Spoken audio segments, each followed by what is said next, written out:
Hello and welcome to the Sales Leaders series. I'm your host, Freddie, where I'll be gathering B2B SaaS sales leaders from across the world to answer 5 short, topical B2B SaaS sales questions. These questions are going to be the same each week, bar one, giving you insight and different perspectives into how top performers within the industry think, as well as actionable advice you guys can use in your own selling careers. This week on the Sales Leader series, I'm chatting with Cameron Johnson. Cameron has over 12 years in leading sales teams, generating revenue, and growing sales functions. Cameron started out heading up and helping grow sales teams as a BDM in startups including Mysalesbox and RandomStorm. After RandomStorm was acquired by NCC Group, he then spent the next 2 years climbing the ranks at ZeroDayLab, a cybersecurity advisory firm. Since, Cameron has gone on to work within consulting and fractional CRO and sales leadership roles within Stripe, Funnel, Appsec Phoenix, and Threat Essentials, just to name a few. He's also the founder and CRO of Revnu, a commercial consultancy firm offering fractional CRO, B2B sales, marketing, CS, access, and training for exciting tech companies from pre-seed all the way up to IPO. Alongside Revnu, Cameron has also founded and is a board advisor within multiple communities, including Hultrepreneurs, an international business school alumni, entrepreneurial and growth mindset community, and Fractionals United, the leading global community for fractional executives. That was a bit of a mouthful. Cameron, really appreciate you taking the time to join me. Not a problem. Thank you for having me. Yeah, so for all of those listening, I had the pleasure of meeting Cameron at the recent Pavilion CRO Summit in London. I think it's probably a really appropriate place to start and kick off this conversation. And one of the themes that ran throughout that entire day was process and repeatability. I know you've got a wide background and experience as being a CRO, fractional or contractually, within a bunch of different companies, Cameron. I mean, in your opinion, what should CROs be focused on right now? And should repeatable sales process be at the top of that priority list? Yeah, good question. And yeah, the summit that we went to and everyone we met there and a lot of the narrative that we were talking about, it was very much around how do we become more efficient? How do we act in the market we're in at the moment? I don't know if you caught the part of the insight partners and other investment firms who have many startups under them. A big thing that they were talking about was the fact that the SaaS industry itself has kind of started consuming itself in a sense. There's so many different companies within a portfolio that kind of intersell, interlink, and every company within there is following a very, very similar process. So it has worked over the years, and I think it will always continue to work. Like every time I talk to a founder who's whether at the early stage or a C-suite in their later down the line, more kind of Series B, Series C, there is always need for things to be improved. I think it's actually what it really drills down to is identifying problems, finding a way to solve them. And if process is the right thing, use process, don't over process things. I was talking to a CRO literally before this, the old school type of consultant to go in, give you a massive report. There you go, sits on the table, doesn't really do anything. It's heavily process driven. And it doesn't really fit the business. So you've got to find a good balance between the process and actually delivery as well. Process, etc., is there to enable and support teams, not to really hinder them. And specifically looking back at the experience that you've had, kind of putting that into practice within some of the companies you've worked for. I mean, how do you find that balance? What are some of the frameworks that you kind of work through to make that as successful as possible? Yeah. So I come from a cyber background, and in cybersecurity, they do things called gap analysis, which is very much around like a compliance requirement. Okay, you're here, you need to be here to hit compliance. And within that, you need to do X, Y, Z things.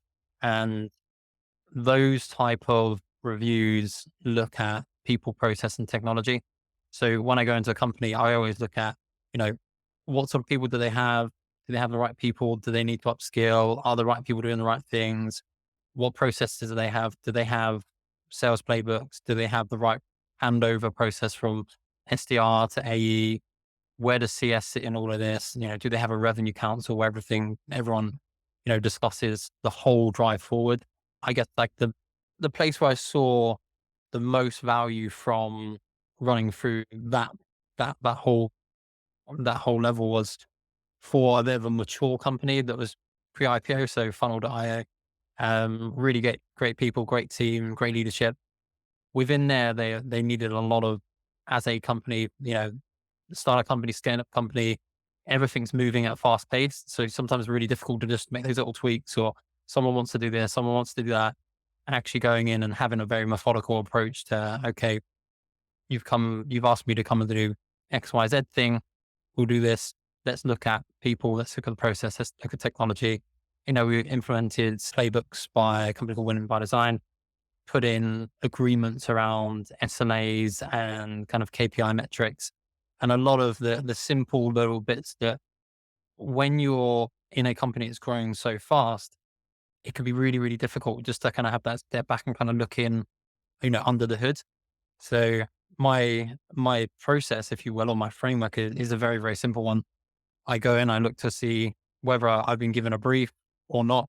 I go and look at where are they now, where do they need to be, how can you use the people you have and put the right process in place and find the right technology to help you get to where you need to get to.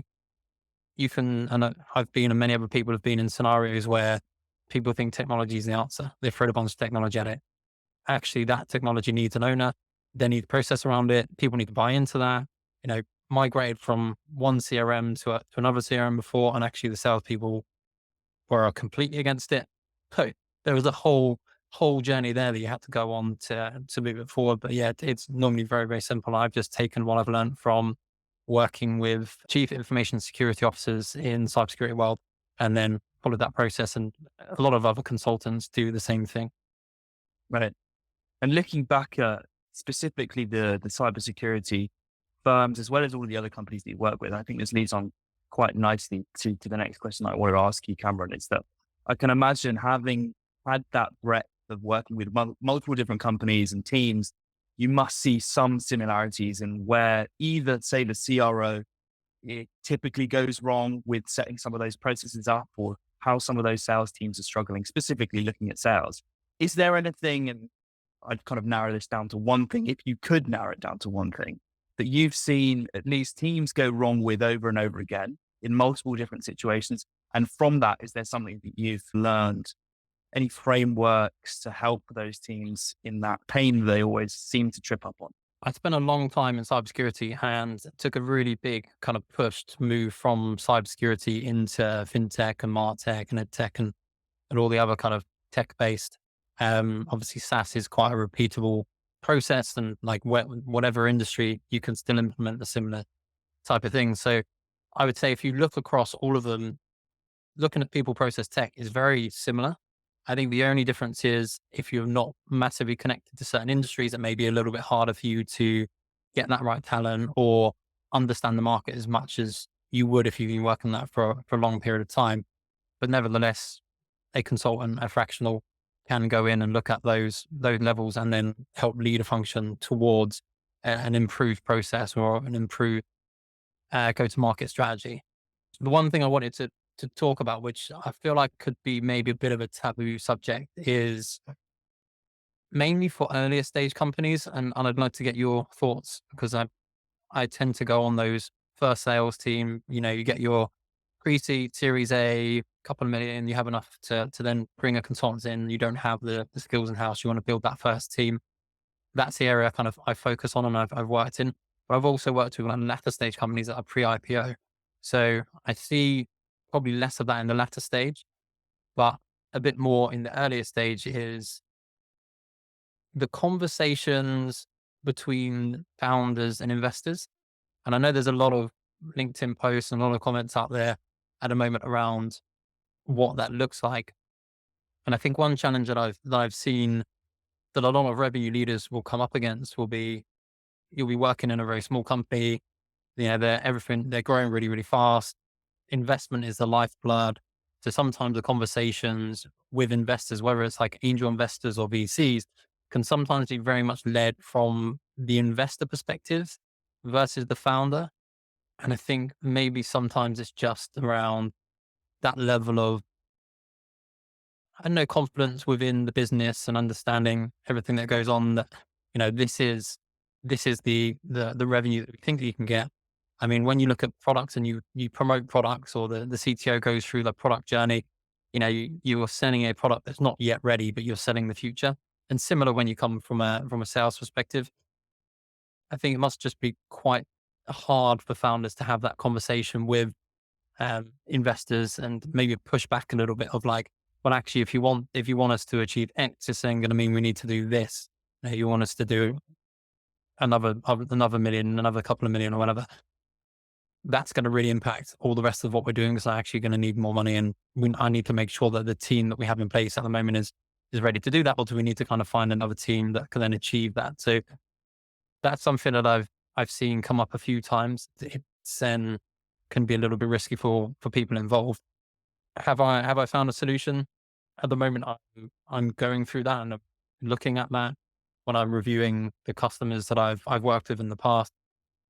I would probably say that the solution is just, I guess, having a really solid team, whether it's a person who is external, who is passionate, wants to be part of your business, trust in their leadership, trust in what you know, and then kind of stick to your guns when you're having those conversations with investors, and make sure that the whole business is on the same journey and it's not kind of impacted left or right, because you are building your tribe and you want to make sure, and the companies that I've seen, that the IPO companies like Funnel and the like that have amazing tribe culture, is that people are really invested in the person to the left and the person to the right of them.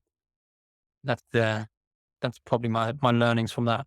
I guess maybe I can fire a question back to you from the conversations you've had. Have you come across this? Have you heard of this? Have you seen anything that can maybe add to help the audience?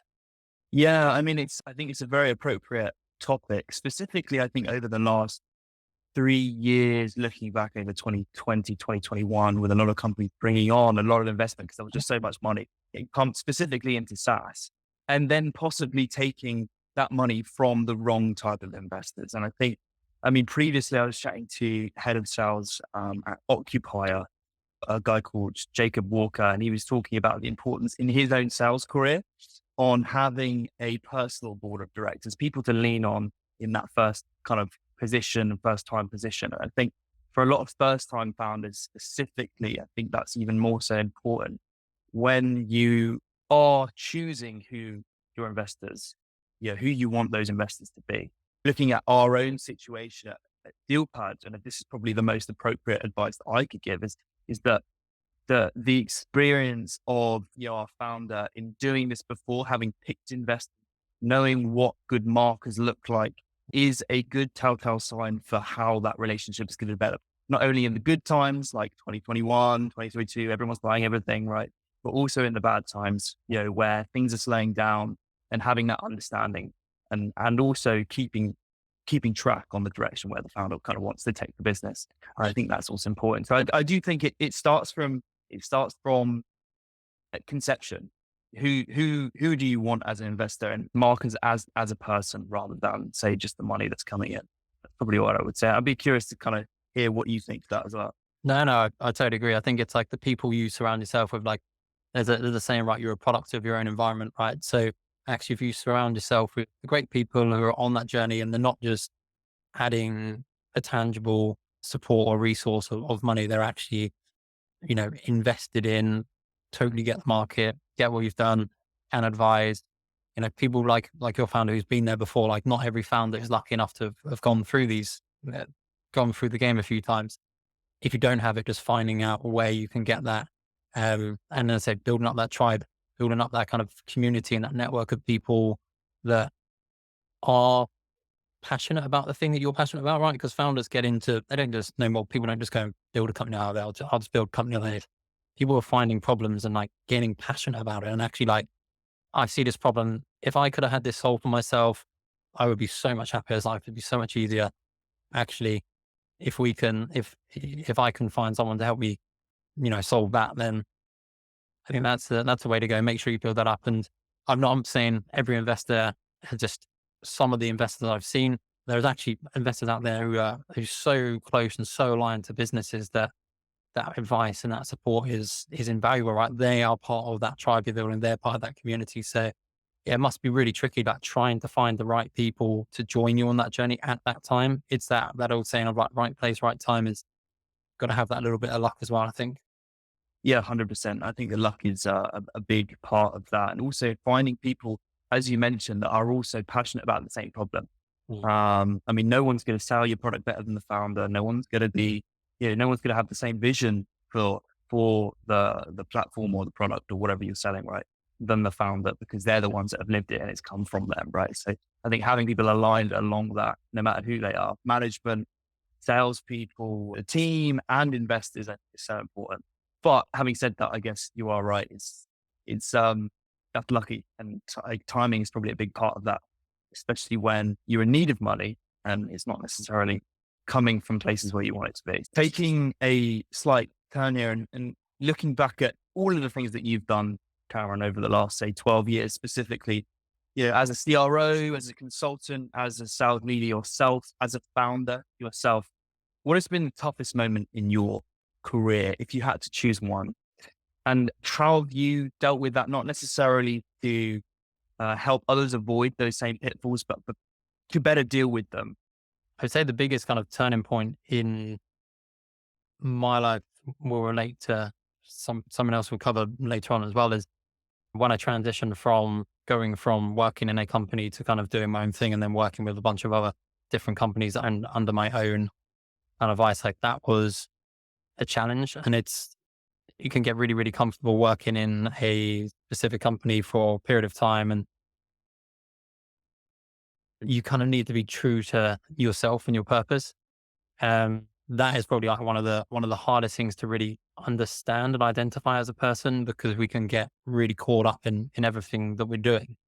So for me, that part was quite a challenging transition from, working for someone constantly to then going out and working for a bunch of people and, work for people again, full time, 100%. But with that kind of transition, it's got to be like a similar thing. Like, it's got to work for that individual and it's got to be what you want to do as well. Thinking about that specific transition, funny enough, the previous episode on this series, I had a conversation with the VP of Sales, Connect and Sell, Jerry Hill, and that episode's not actually out yet at the time of this recording, but he speaks to an experience that he had where he did a very similar thing. He went down the consultancy route, went down kind of on his own 2 feet and wanted to start something himself, and found out, actually, this is not what I want to do, right? And the benefits that has brought, having that experience in hindsight, to now the sales roles that he's in today. Obviously, you've stuck around and you continue to do the consultancy and working with different firms. Despite the challenges, what have you found the most challenging specifically from that transition? And for anyone that's doing or thinking about the same thing, what advice would you kind of wish you had at that time before you jumped into the deep end? Yeah. So I guess when I jumped in deep and I was really, really committed, and timing's everything, right? And you'd probably say timing was really poor because it was a month before the pandemic hit. So yeah, definitely a challenge. And then since then you've had like SVB Bank going, investment dropping, a lot of challenges on the way. But it just, for me, that first year and a half, the thing is that most clients I work with, most people in the business, and actually 3.5 years down the line, looking back, it's like, where did I want to go when I first started? Where do I want to go now? And actually identifying like what you love to do. Because when you get into a business, Richard Branson's got a saying that's, if someone asks you to do something, say yes and figure out how. So when you're doing your business, you'll have a couple of gigs that that you can do with your eyes closed. And then there's other ones that you experiment, you try with, and you do this and you do that. Or they're part of a job that you've done, but you've never done it as a small kind of tactical engagement. And I think it's just push yourself outside of your comfort zone. It's scary, it's difficult to do it every day, it must be exhausting. But at the right points in your career, just push yourself wherever it is, like to go for the promotion for the next thing, or not going for promotion, being happy in what you're doing and being comfortable and okay with, actually, maybe next year, or maybe a different opportunity may come up, right? You may be in sales and you want to become the VP of sales because that's your dream, that's your ambition. You may sit there and a RevOps leadership kind of role comes into play, and actually you figure part of that is very much what a leader does, because you look at all of the structure and the processes and you're very kind of hands-on with the metrics and the data. And if you were to then go into the VP role later down the line, you've got the experience that other VPs wouldn't have had. So actually you could potentially be a step ahead.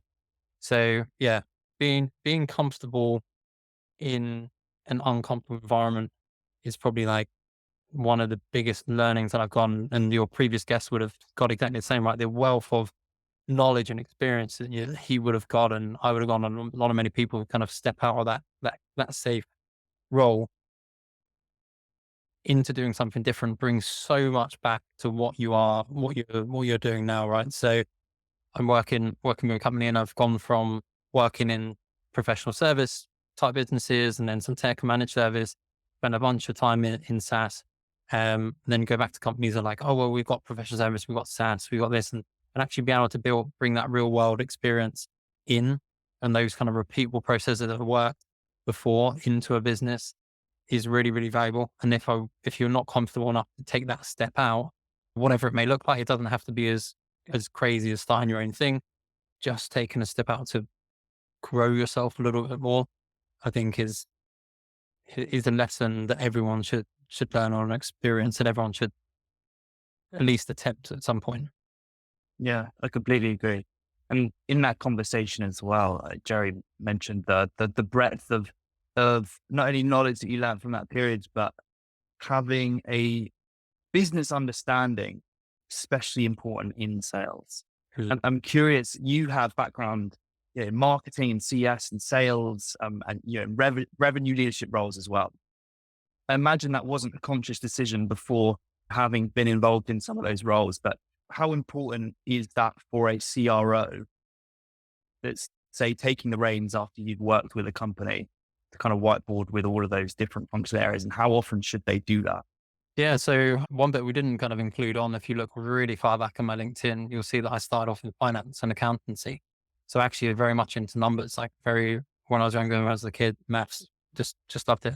So understanding a P&L, understanding balance sheet, understanding the financial numbers behind it, that, and doing something like an MBA where you can just go and study different areas, or even within a job, just to go and get experience in different parts of the business, whether you're a CRO, sales leader, or even sales professional, understanding what you do and how that impacts other parts of the business, I think is super important, because you could become a bottleneck, or you could become a cause of additional work for other parts of the business, just because you just don't really understand how it then impacts other people further down the line. And I think from a leadership perspective, dabbling in marketing, I'm not a marketeer. I've gone and hired CMOs and marketeers and website designers and all the like to achieve a goal. I come in from more of a sales, account management, customer success side of things, managed to get a good understanding there, but then visibility into the other areas of the business. One thing I always tell people, something I learned from the Pavilion community that really helped as well, helped me kind of understand like what a CRO does, what a CMO does, what frontline people do, and different areas, what RevOps does. Having access to that knowledge, but then also having access to that within a business, I think is super important. But what I was going with that was building something like a revenue council within a business. If you are just a VP of sales, your head is on the number, right? What are you going to convert? What's the forecast look like? What are your close rates? How are your reps doing? Whereas actually, if you're looking and you're just fully focused on that, and then something changes left field, so marketing start pumping a bunch of content in, and the lead scoring similar, you've got a massive funnel. Why you're not closing it? Oh, because this happened further down the line. Actually getting together on a weekly or bi-weekly basis.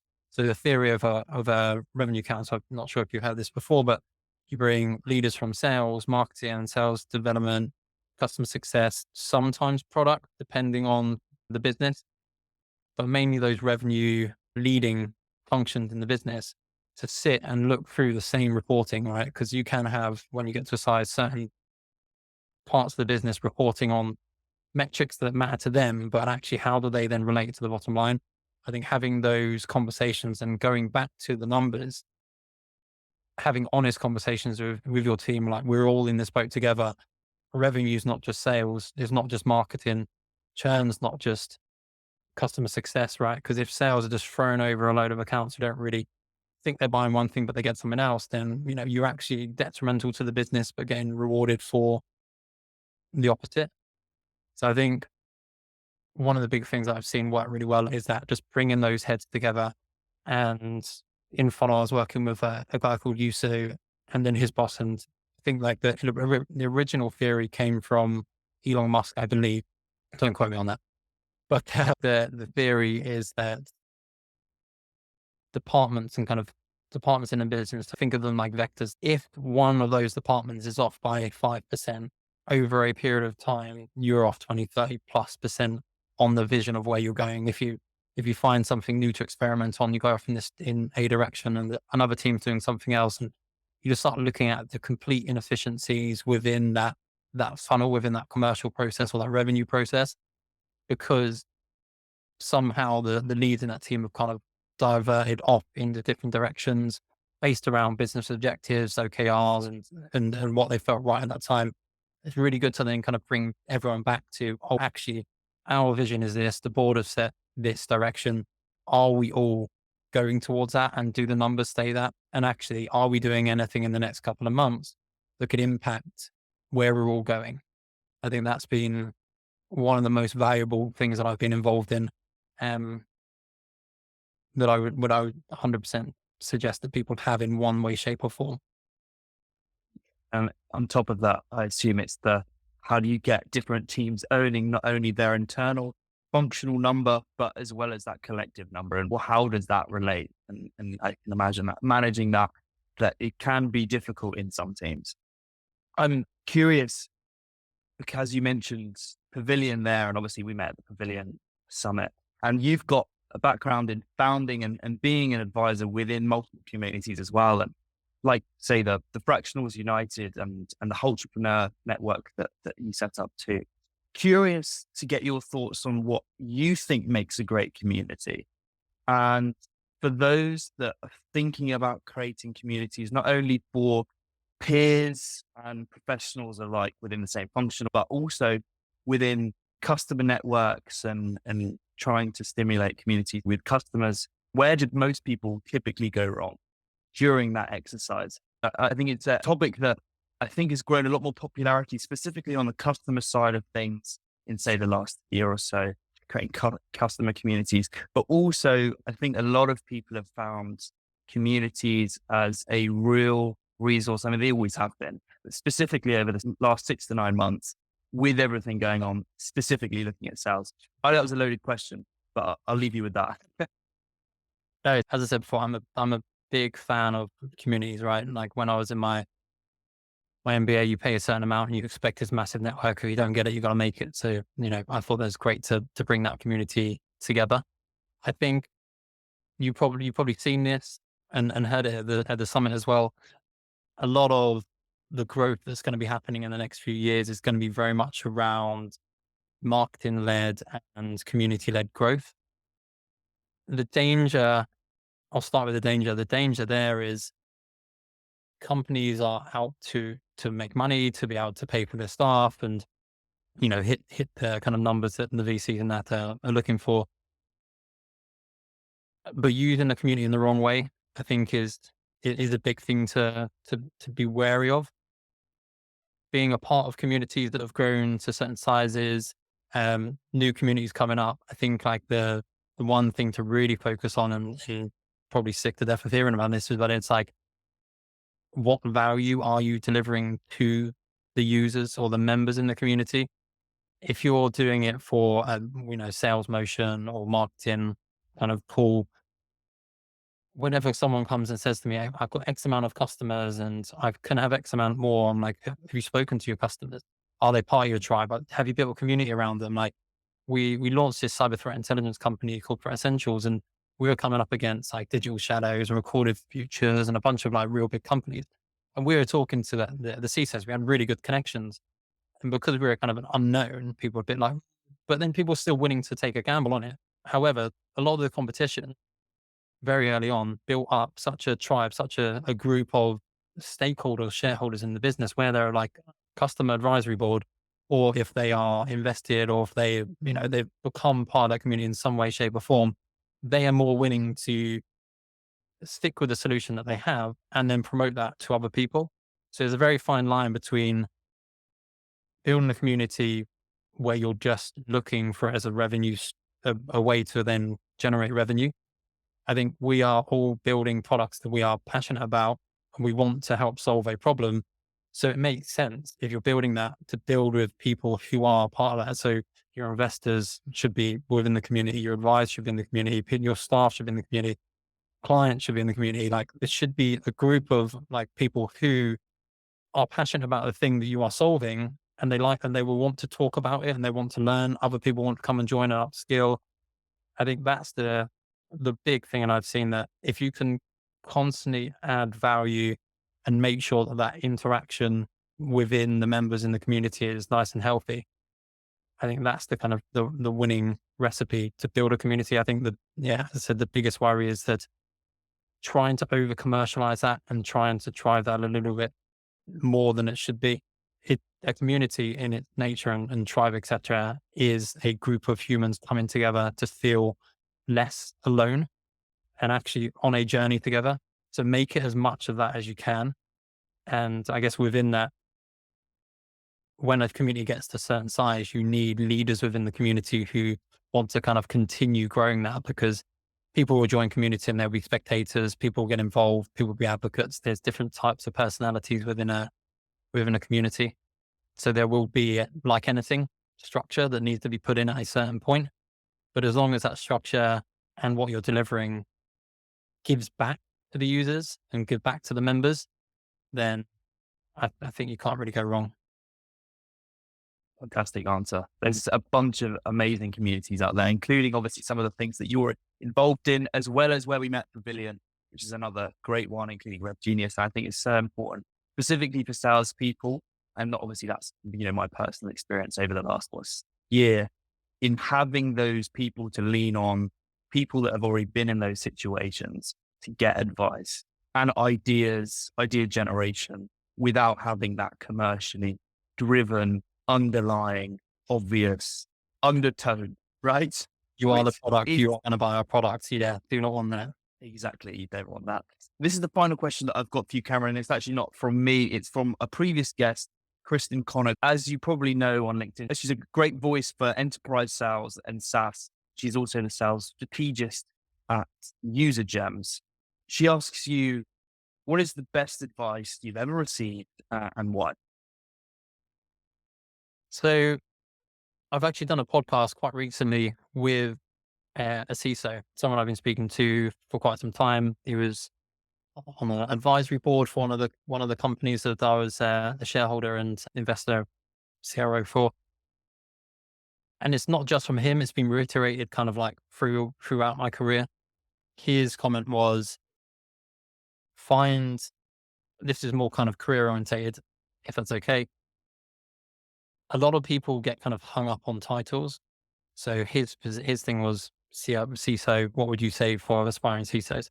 And it's actually, if you don't want to become a CISO, it's not the be-all and end-all. Like if you like to do something, find the thing that you like to do. I had some advice from Sam, the CEO of Pavilion at one point saying, if you want to move into a CRO role, get the role, whatever it looks like, and then kind of move forward with that. As long as that role that you get, however it's labeled or whatever it's labeled, is what you are wanting to do or you're passionate about and you like to do. I think that's the advice that I would give. Focus on what drives you. If you've gone through like a purpose exercise or if you're passionate about certain things, just stick with that and just keep going, enjoy yourself. Life and work is a balance. So find a way to just spend the most of the time on the things that you love and then spend time with your family and friends, and don't get too caught up on the big title that have C's and dots and this, that, and the other. Follow your dream. Cameron, they were all of the questions that I had for you today. It's been a pleasure chatting to you. For anyone listening, wherever you're listening to this episode, whether it's Spotify, YouTube, whatever, there's going to be a bunch of links about Revnu, Cameron, and some of the communities that he's involved in, wherever you're watching this. Cameron, this is a great answer to wrap up on. But before we do, is there any other final parting words you'd like to leave the audience with before we wrap up? No, I think that it's a tough time for everyone. The economy is not in the best place. So, enjoy what you're doing, do things you're passionate about, plug through, enjoy life. And then, that's kind of all I can really offer, if I'm honest. Amazing. Thanks, Cameron. And for all those listening, we'll see you next week. Cheers.